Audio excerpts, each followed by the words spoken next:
दोस्तों, कल्पना कीजिए, रात के 12 बजे हैं और चारों तरफ भजन कीर्तन की गूंज है। मंदिर दीपों से जगमगा रहे हैं और छोटे से झूले में विराजमान है नन्हे नन्हे लड्डू गोपाल। चारों ओर हर्ष, उल्लास और भक्ति का अद्भुत संगम है। दोस्तों, श्री कृष्ण जन्माष्टमी करीब है और इस पावन रात को हम सब मिलकर मनाते हैं उस नंदलाल का जन्मोत्सव, जो माखन चुराने में भी रस पाते हैं और गीता के उपदेश से जीवन का सार भी समझाते हैं। और इस दिन का एक बेहद खास पहलू है 56 भोग।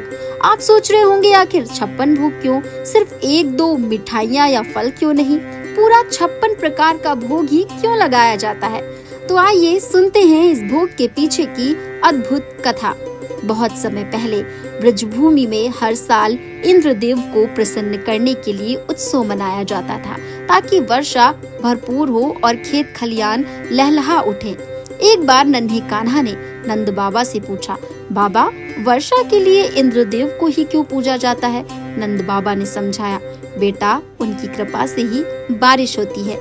लेकिन नटखट कृष्ण मुस्कुराए और बोले, बरसात तो गोवर्धन पर्वत भी करवाता है। वो हमें फल, फूल, सब्जियां और जानवरों को चारा देता है। क्यों ना हम गोवर्धन की पूजा करें? ब्रजवासी मान गए और सबने इंद्र की जगह गोवर्धन पूजन किया। इंद्रदेव को ये बात नागवार गुजरी। वो क्रोधित हो उठे और ब्रज में मूसलाधार बारिश शुरू कर दी। चारों तरफ पानी ही पानी, भय और घबराहट फैल गई। ऐसे में अपने भक्तों को बचाने के लिए बाल गोपाल ने अपनी नन्ही उंगली पर गोवर्धन पर्वत उठा लिया। सोचिए, पूरे 7 दिन और 7 रात गोवर्धन पर्वत उठाए खड़े रहे हमारे नंदलाल, बिना कुछ खाए पिए। अब जरा यहाँ रुककर सोचिए, एक नन्हा सा बालक जो दिन में 8 बार कुछ ना कुछ खाता था। यशोदा मैया के लाडले जो माखन मिश्री के बिना रह ही नहीं पाते थे, वो पूरे 7 दिन अन्न जल के बिना खड़े रहे, सिर्फ अपने भक्तों की रक्षा के लिए। जब 8वें दिन बारिश थमी और ब्रजवासी सुरक्षित बाहर आए, तो सबके मन में एक ही भाव था, कृष्ण ने हमारे लिए अपनी भूख त्याग दी।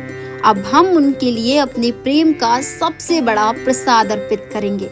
यशोदा मैया और ब्रजवासियों ने सोचा, कान्हा दिन में 8 पहर भोजन करते हैं, एक दिन में 8 पहर और 7 दिन तक भूखे रहे, यानी 56 पहर का भोजन। तो हर पहर के लिए एक एक विशेष व्यंजन तैयार किया गया और इस तरह जन्म हुआ 56 भोग की परंपरा का। तब से लेकर आज तक जन्माष्टमी पर बाल गोपाल को 56 तरह के स्वादिष्ट सात्विक व्यंजन अर्पित किए जाते हैं। मीठा, नमकीन, खट्टा, मसालेदार, यहाँ तक कि कड़वे स्वाद तक, ताकि हर स्वाद भगवान को अर्पित हो सके। 56 भोग में क्या क्या होता है? इसमें शामिल होता है कढ़ी, पूरी, खीर, सूजी का हलवा, लड्डू, पूरन पोली, मालपुआ, केसर भात, माखन मिश्री, कलाकंद, पंचामृत, सूखे मेवे, धनिया, पंजीरी, पीले पेड़े, रसगुल्ले, मोहन भोग, रबड़ी, बूंदी, बेसन लड्डू, जलेबी, मथुरा पेड़ा और तरह तरह के ताजे फल, केला, नारियल, सेब, अमरूद, अनार, सीताफल, पपीता, खजूर, बेर। हर व्यंजन में सिर्फ स्वाद ही नहीं, प्रेम और भक्ति भी घुली होती है। दोस्तों, 56 भोग सिर्फ व्यंजनों की गिनती नहीं है, ये उन 7 दिनों की स्मृति है जब भगवान ने अपने भक्तों के लिए अपनी भूख तक त्याग दी थी। ये प्रेम, समर्पण और आभार का प्रतीक है। इस जन्माष्टमी जब आप लड्डू गोपाल के झूले को धीरे धीरे झुलाएं, तो याद रखिए, ये उत्सव सिर्फ जन्म का नहीं, बल्कि उस दिव्य प्रेम का है जिसमें भगवान अपने भक्तों के लिए सब कुछ त्याग देते हैं और भक्त अपने प्रेम से भगवान को 56 भोग अर्पित करते हैं। राधे राधे। सूचना इंडिया के सभी दर्शकों को बधाई।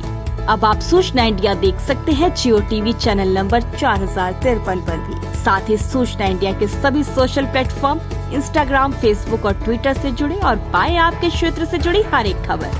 अगर आप खबरें पढ़ने में दिलचस्पी रखते हैं तो अभी लॉग इन करें www.सूचनाindia.co.in पर।